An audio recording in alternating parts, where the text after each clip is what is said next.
na sanang pumasok ngayon dahil ayokong makita ang mukha ni Adriel. Pero pangalawang araw ko pa lang at hindi ako pwede umabsent agad. 50,000 na ito. Kailangan ko lang talaga siguraduhin sa sarili ko na wala siyang makukuha sa akin. Sigurado din naman ako na hindi niya ako mauuto. Bakit parang ang tamlay ni Shotty? Biglang tanong sa akin ni Adriel. Nasa loob kami ngayon na opisina niya dito sa presinto. Akala ko ako lang ang nakakapansin na matamlay si Shotty. Tahimik lang naman si Shotty simula nung una ko siyang makita dahil baby pa siya at hindi pa masyadong malikot. Pero iba ngayon. Shotty, baby? Malambing na sambit ko, tinimas-simas ang buhok niya. Nakaupo ako sa maliit na sofa ng opisina niya habang nasa ibaba na isang maliit na lamesa naman si Shotty. Mukhang ang tablay niya. Hapon na pero wala pa rin siyang kinakain. Kumain naman kami kanina pero hindi rin siya kumain. Mukhang may problema nga talaga kay Shotty. Sa tingin ko may sakit na siya. Ang tamlay-tamlay na niya. Sambit ko at napatingin kay Adriel na bigla nalang napatayo sa silya niya. Mabilis siya lumapit ko na saan kami ni Shotty, tinawakan niya ang ulo nito. Hindi ko maalis ang tingin ko kay Adriel dahil sobra ang pag-aalala niya para sa aso niya pero hindi ko magawang matawa. Gustong-gusto ko na nakikita na nawawala ang tawa niya pero ngayon hindi ko na gusto ito dahil miski ako'y nag-aalala kay Shotty. Mahal na mahal ko pa naman ang aso kaya ayokong nahihirapan ito. Dali na muna natin siya sa vet. Sambit niya. Kinuha ko si Shotty sa ibabaw ng lamesa at dahan-dahan itong hinele. Tumayo ako mula sa pagkakaupo sa sofa at napatingin muli kay Adriel na nakatingin pa rin sa aso niya. Ano kaya nangyari at bigla na lang siya nagkaganyan? Anya, hindi ko alam, kaya tara na. Sambit ko sa kanya at naon na maglakad papunta sa pinto ng opisina niya. Hindi ngayon ang oras para magtagal pa siya. Kaysa dumaldal siya, mas mabuti siguro kung umalis na kami ngayon para mapatingnan na agad namin ang aso niya. Pagtapat ko sa pintuan, agad niyang binuksan ito. Nauna ako lumabas at ramdam ko na nasa tabi ko lang siya. Mas binilisan ko pa ang paglalakad ko dahil pakaramdam ko, mas lalong nanghihina si Shotty. Pagkalabas namin ng presinto, agad niya akong pinagbuksan ang kotse niya dahil nasa labas lang mismo ang sakyan niya. Sumakay ako at hindi na nag-atubili pang mag-seatbelt. Bakit ba biglang naging ganyan ang alaga ko? Tanong niya pagpasok ng kotse at agad na nagmanehong paalis. Hindi ko alam, okay? Kaya bilisan mo na lang pagmamaneho mo para makarating na tayo sa vet. Sambit ko. Ayokong marinig sa kanya na ako ang sisisihin niya dahil baka mag-away talaga kaming dalawa. Wala naman ako ibang ginawa kundi ang alagaan ng maayos ang aso niya. Pinapakain ko ang aso niya ng pagkain na sinasabi niya at nilalaro ko naman ito. Alam kong ginawa ko na ang lahat kaya ayoko sanang makakarinig sa kanya nung salita. Mahal na mahal ko ang mga hayop at kung tutuusin, mas ililigtas ko pa ang buhay ng hayop kaysa sa tao. Hindi naman siguro malala si Shotty. Ayoko nang mawala na naman ako ng aso. Napalingon ako sa sinabi niya at kita ko ang takot sa mukha niya kahit nasa daan siya nakatingin. So, nawala na siya ng aso noon? Alam ko ang pakiramdam na mawala ng aso lalo na kapag naging parte na ito ng pamilya at buhay mo. Sa tingin ko hindi naman malala ang aso mo. Mahinang sad ko at napatingin kay Shotty na parang nagmumukmuk sa ibabaw ng hita ko. Ayoko lumabas na pinapalakas ko ang loob niya dahil sa totoo lang hindi ko gusto na nagpapalakas ako ng kahit na sinong tao. Hindi ko nga mapalakas ang sarili ko eh. Sana nga dahil kapag namatay pa siya, baka malas na talaga ako. Anya. Hindi na ako umimik pa dahil ganyan na ganyan din ang naisip ko nang kunin sa akin ng mga magulang ko at aso ko. Naisip ko na baka malas din ako dahil pagkatapos mamatay ng aso at papa ko sa aksidente, sumunod agad ang mama ko. Bakit ba kasi nauso pa ang salitang malas? At bakit may taong sobrang swerte habang ako'y puro na lang kamalasan? Shotty, we're here. Sambit ni Adriel nang hinto niya ang kotse niya sa harap ng vet. Binuksan ko ang pinto sa gilid ko at agad akong lumabas habang buhat-buhat ko si Shotty na sobrang gaan. Akin na. Natatarantang sambit ni Adriel na sinalubong ako. Dahan-dahan kong inilipat si Shotty sa bisig niya at mabilis siyang tumakbo papasok sa vet. Bit-bit si Shotty. Napasandal na lang ako sa kotse niya at napahawak sa dibdib ko na sobrang bilis ng kabog. Ang takot ko'y narito pa rin. 10 taon na pero sa tuwing matatakot ako na baka may mawala sa akin o may makita akong mamatay sa harapan ko'y nagiging mahina ako. Ang trauma ko na halos 10 taon na hindi pa rin mawala-wala hanggang ngayon. Malakas ako. Hindi ako mahinang tao. Bulong ko sa sarili ko at umalis sa pagkakasandal sa kotse. Huminga ako ng malalim at naglakad papasok sa vet. Magiging maayos din ang lahat. Okay lang si Shotty. dapat lang siyang maging okay. Pwede mo pakiuna ng aso ko? Magbabayad naman ako ng triple basta kailangan ko lang makasiguro na ayos siya. Desperadong sambit ni Adriel sa harap niyang doktor ng mga hayop. Ito agad ang bumunga sa akin pagpasok ko pa lang ng vet. Ako na bahala, Chief. Sa tingin ko hindi naman siya matutulad sa nangyari sa una mong aso. Sambit ng doktor sa kanya nang pumasok na sa loob. Napatingin sa akin si Adriel kaya agad ako napaiwas sa kanya ng tingin. Naglakad ako papunta sa waiting chair at naupo roon. Ayoko magsalita at gusto kong ilayo ang sarili ko sa mga bagay na nagpapaalala ng trauma ko. Iniisip ko lang ang perang matatanggap ko galing sa kanya. Ganito rin yun. Sambit ni Adriel sa akin at naupo siya sa tabi ko. Hindi ko siya nilinguin pero ramdam na ramdam ko ang bawat mabibigat niyang paghinga. Bigla na lang nanghina ang unang aso ko. Hindi ko siya inintindi nang makita ko siyang ganoon.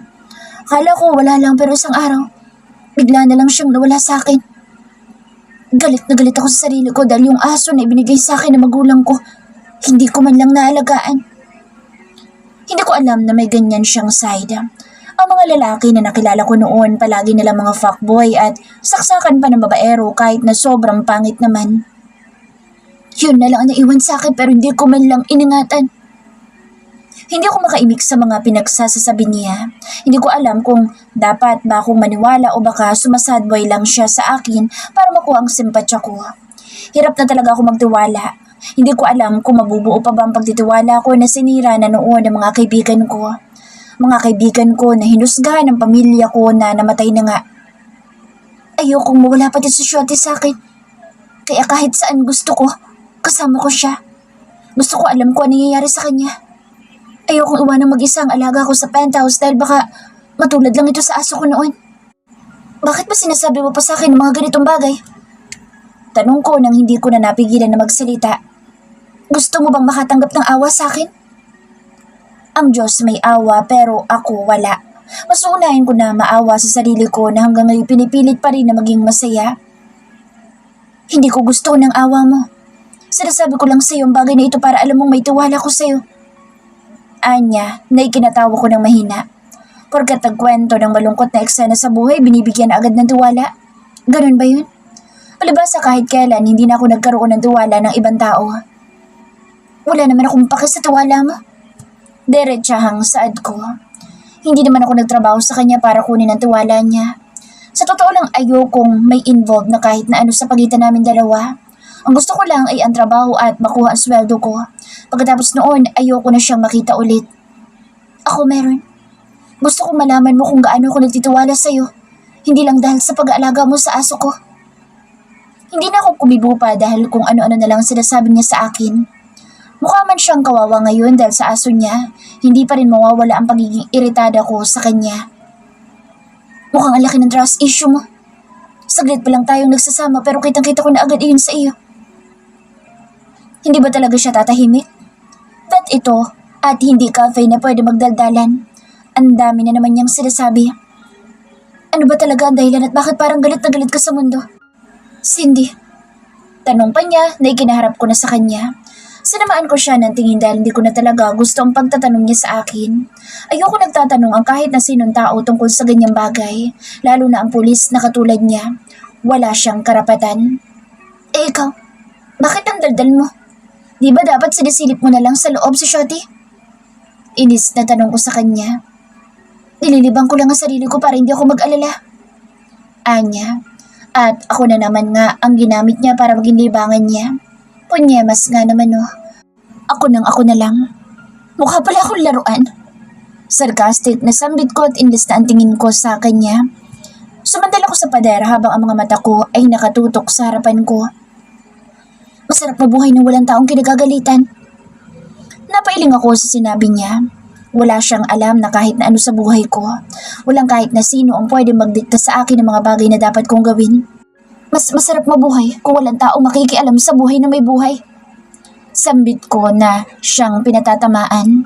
Kaya sana, mawala na lang sa mundo ang mga taong mahilig mangialam.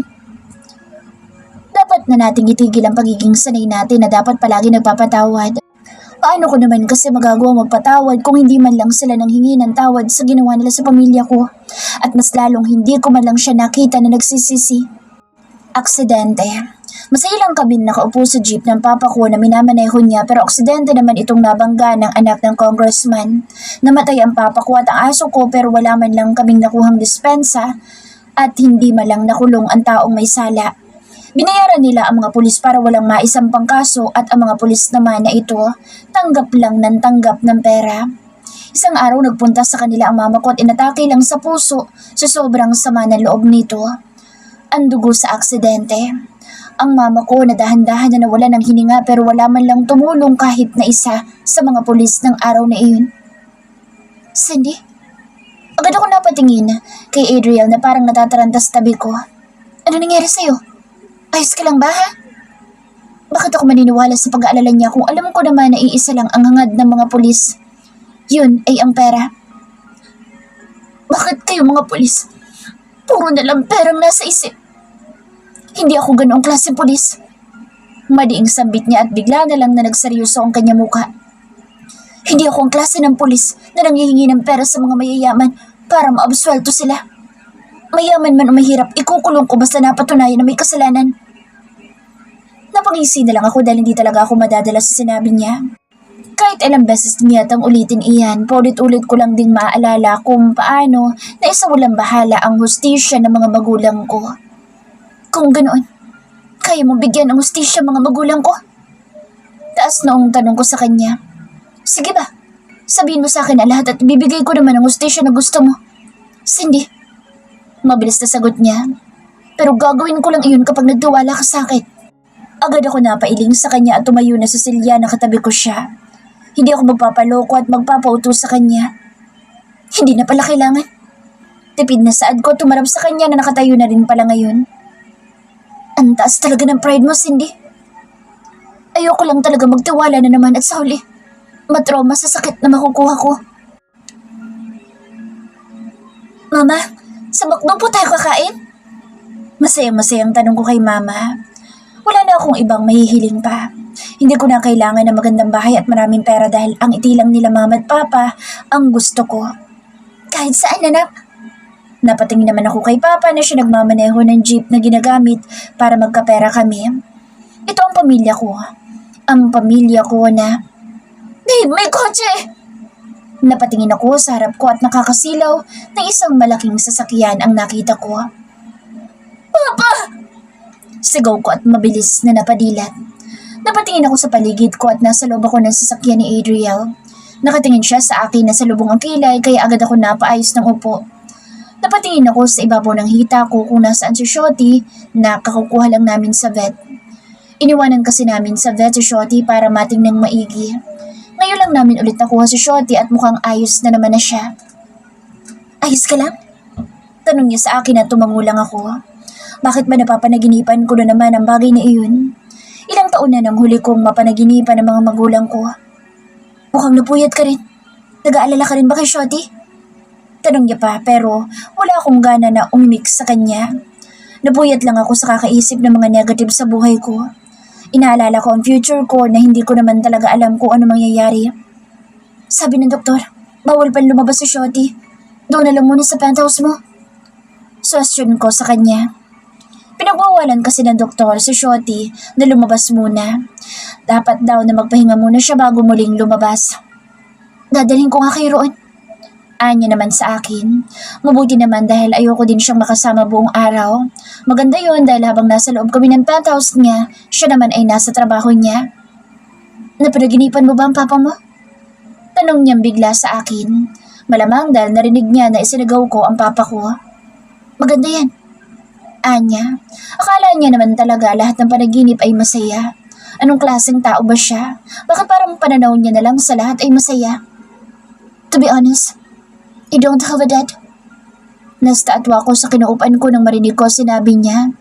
Sinusubukan ba niya talaga akong palambutin? Kahinaan ko ang ganitong bagay, ang makarinig na wala na din siyang magulang. Kaya sa tuwing napapanaginipan ko siya natutuwa ko. Masaya man o malungkot ang panaginip ko sa kanya, masaya pa rin ako dahil nakita ko siya. Napatingin ako sa kanya at dahan-dahan kong nakilala ang ugali niya. Maigpit nga siya na pulis pero mukhang mapagmahal na anak siya. Pero sa tingin ko, ang pagkamatay niya ang pinakamasalimuot. Pinakamasalimuot? Bakit? Nandun ba siya nang mamatay ang papa niya? Nakita niya ba mismo sa dalawang mga mata niya? Kasi ako oo. Kitang-kita ko kung paanong namatay at dumaloy ang dugo sa ulo ng papa ko. Maniniwala ka kaya kapag sinabi ko na namatay ang papa ko dahil sa matuwid niyang panunungkulan bilang isang pulis? Hindi. Mabilis na sagot ko. Wala akong panahon sa kanya para makipagdramahan kaya napatingin na lamang ako sa labas ng bintana habang sinusuklay ko ang buhok ni Shotty. Bakit parang galit ka sa aming mga pulis? Bigla na naman niyang tanong at inihinto ang kotse niya sa parking lot ng condominium niya. Lahat talaga papakaalaman at aalamin niya. Siguro nahalata na rin niya. Sa'yo lang naman ako galit. Sarcastic na sambit ko. Pakaalamero ka kasi. Pero hindi pa rin iyon mababago na ang lahat ng pulis ay sumpa sa buhay ko. Malas na sa tuwing dumarating o makakasalubong ko ay puro sama ng loob ang nakukuha ko. Ano bang ginawa ko at galit na galit ka pa rin? Natatawang tanong niya sa akin. Mabait naman akong pulis kung alam mo lang. Tinulungan din kita na magkatrabaho na may malaking sweldo at syempre, ang gwapo ko. Ang kapal naman ang mukha mo. Iritado ang sagot ko. Binuksan ko ang pinto ng kotse niya na pampulis at nauna nang lumabas sa kanya bitbit si Shotty. Ang kapal na naman ang mukha niya. Baka mamaya'y hanginin na lang akong bigla. Sandali, Cindy. Napatingin ako sa kanya na sa pintuan ng kotse. Nakataas ang braso niya sa ibabaw ng bubong habang nakangisi sa akin. Ito na naman siya sa ngisi niyang nakakapanggigil nga naman. Sana palagi na lang siya nag-aalala para hindi ako naiinis. Ano na naman ba? Inis na tanong ko sa kanya. Di ba alis ka? May trabaho ka pa kaya umalis ka na?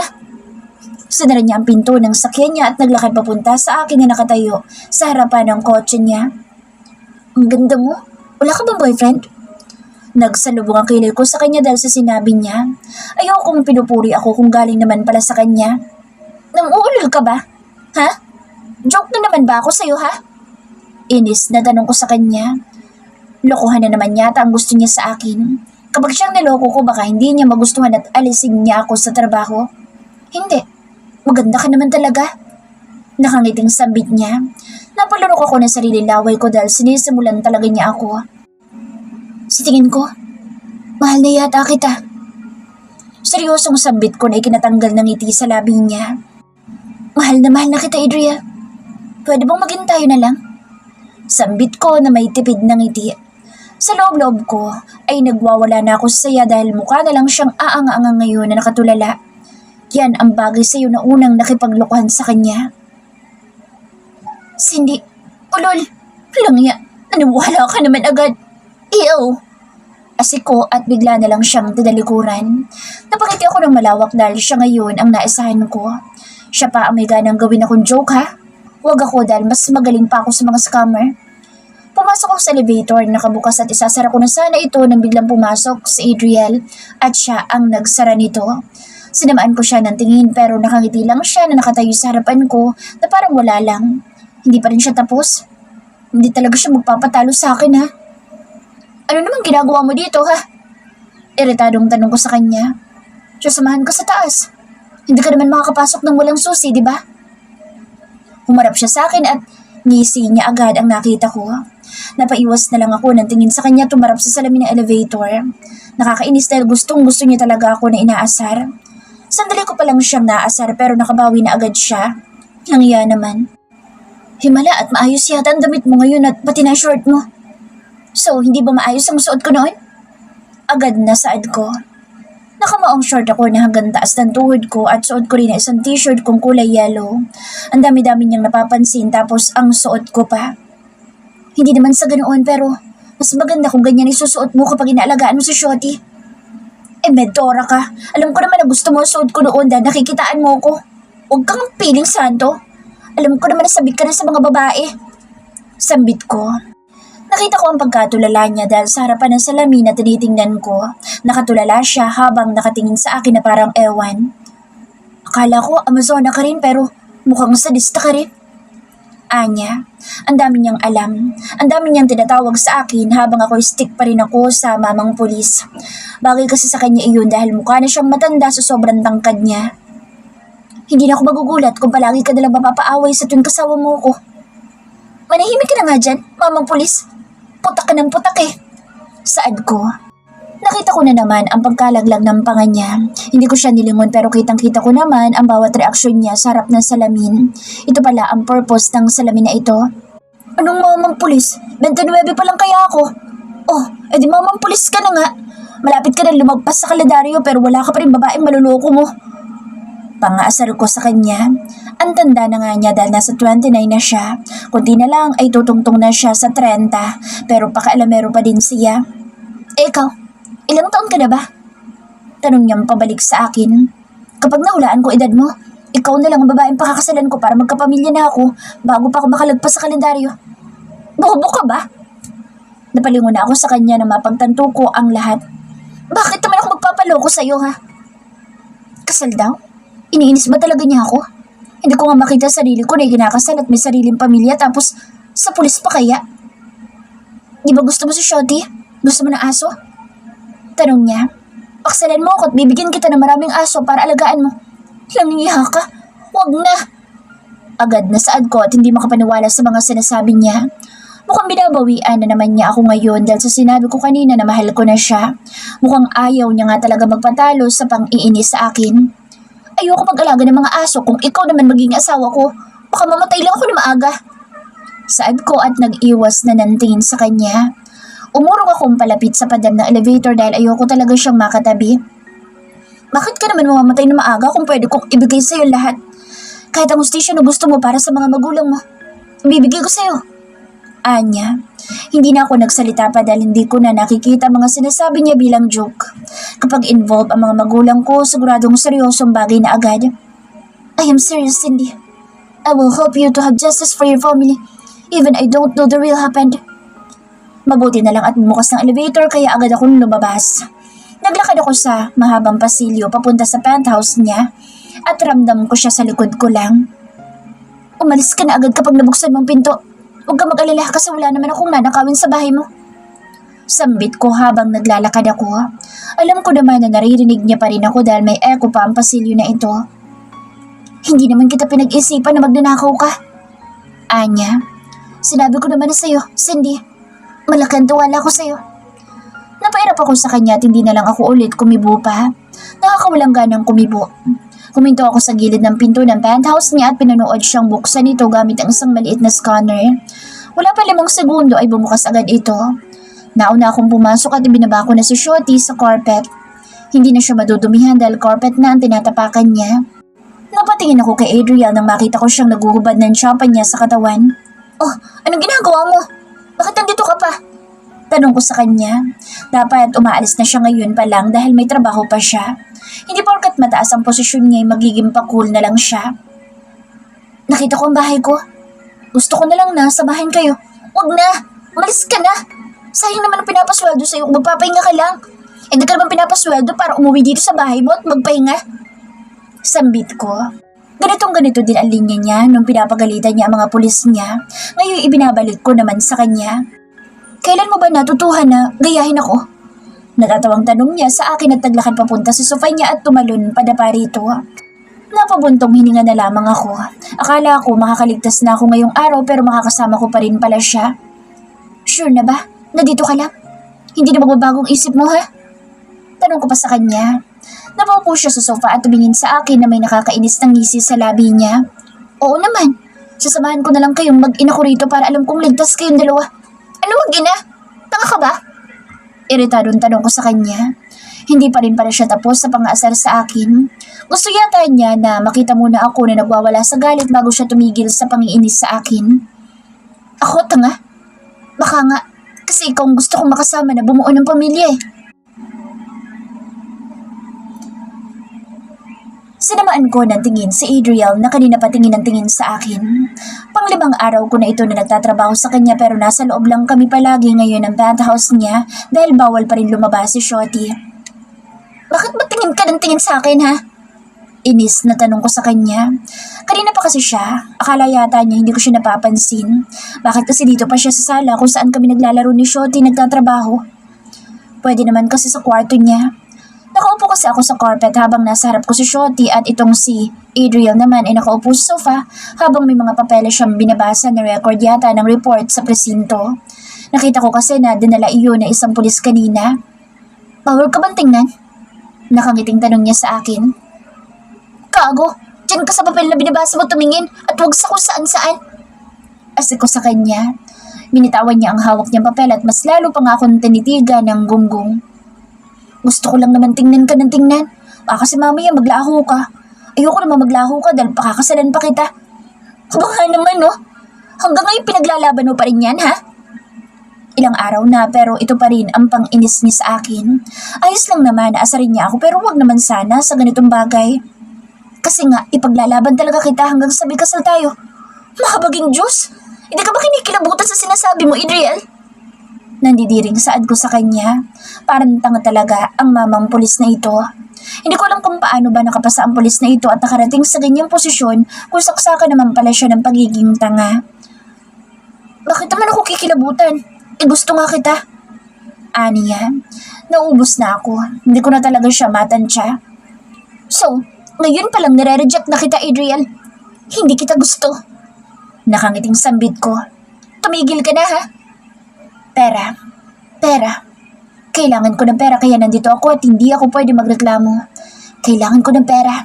Yes, pera. Mukha akong pera at hindi siya ipinunta ko rito. Hindi ibig sabihin na rejected ay titigil na. Ikaw ba ang puso ko para magdesisyon? Laglagan pang ako dahil mas lalo lang siyang nagiging corny. Bawat minuto yata na dumadaan mas nagiging corny siya. Alam mo tama na. Naririndi lang ako sa'yo. Saad ko at kinuha si Shotty at saka ipinatong sa kandungan ko. Napatingin ako sa kanya at hindi pa rin niya inaalis ang tingin niya sa akin. Kung pwede ko lang ilabas si Shotty, baka lumabas na kami para lang hindi makasama ang lalaking ito. Tara na nga, Shotty. Tumayo ako mula sa carpet at napatangala sa akin si Adriel. Saan naman kayo pupunta ng anak natin? Nakangiting tanong niya sa akin. Aba, ginawa niya na talagang career ang pagiging ama-amahan kay Shotty at ang mas nakakadiri ay ginawa niya pa akong asawa. Ayos lang maging ina ng cute na asong ito pero ang maging asawa ng katulad niyang pulis, hindi. Kung saan bawal ang pulis na pakialamera at may gusto sa akin. Nakangiting sambit ko at naglakad ng paalis ng sala. Naglakad ako papunta sa kusina ng penthouse niya. Kailangan ko muna lumayo sa kanya kahit mga 1 oras lang dahil kung hindi baka mabaliw ako ng maaga. Akala ko trabaho ang pinuntahan ko pero mukhang mental hospital pa nga yata. Pagpasok ko sa kusina niya, agad ko sinara ang pintuan. Nilock ko na para talaga hindi niya kami magugulo ni Shotty. Shotty, bakit ganun ang amo mo? Natatagalan mo ang pulis na yun ha? Tanong ko sa asong ito na para bang sasagot siya anumang oras. Minsan mas gusto ko na ngang kaibaganin ng mga hayop tulad ng aso kaysa sa mga tao na saksakan ng plastic. Ang mga hayop palagi pang makikinig sa mga sinasabi ko na para bang naiintindihan nila ako. Tapos minsan nakikisabay pa sila sa nararamdaman ko. Ayaw mo na rin ba sa kanya ha? Gusto mo ba sa akin ka na lang ha? Masayang sambit ko. Kung hindi lang ako makakasuhan nito baka kinuha ko na si Shotty at tinakbo sa bahay namin. Kaya lang, pulis pa naman ang amin niya at baka mami bigla ko resbakan ng tropa niya. Alam mo sa tingin ko, kaya walang nagtatagal na tagabantay sa'yo dahil may amo kang saksakan ng epal, no? Tanong ko at iniupo ko si Shotty sa ibabaw ng lamesa. Napatawal naman siya kaya natawa agad ako. Sabi na nga ba, tama ako ng hula.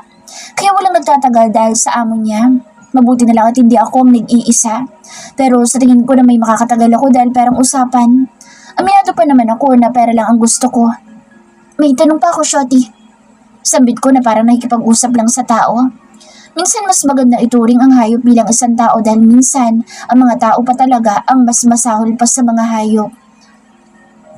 Lahat pa ng mga naging tagapag-alaga mo, niloko rin ng ganito ng amo mo?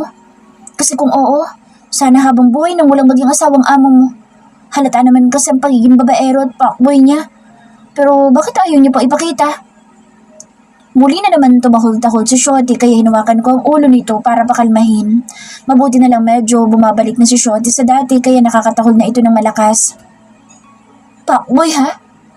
Mabilis ako napalingon sa likod ko at nakita ko si Adriel na nakasandal sa lababo habang nakadantay ang kamay niya sa ibabaw ng tiles. Napatingin ako sa pinto na inila ko at nakabukas na ito ngayon. Paano ka naman nakapasok sa kusina, ha? Inis na tanong ko sa kanya. Kaya ba tumatawag si Shotty dahil kanina pa nandito si Adriel sa likod ko at nakikinig lang sa mga sinasabi ko? Paano siyang nakapasok dito? Bahay ko to kaya alam ko kung paano pumasok sa bawat pinto kahit na nakalak pa. Anya, anyway, bakit talagang tingin mo sa akin? Napairap ako sa kanya at napatingin kay Shotty na nakaupo lang sa ibabaw ng lamesa na parang alam ang pinag-uusapan namin.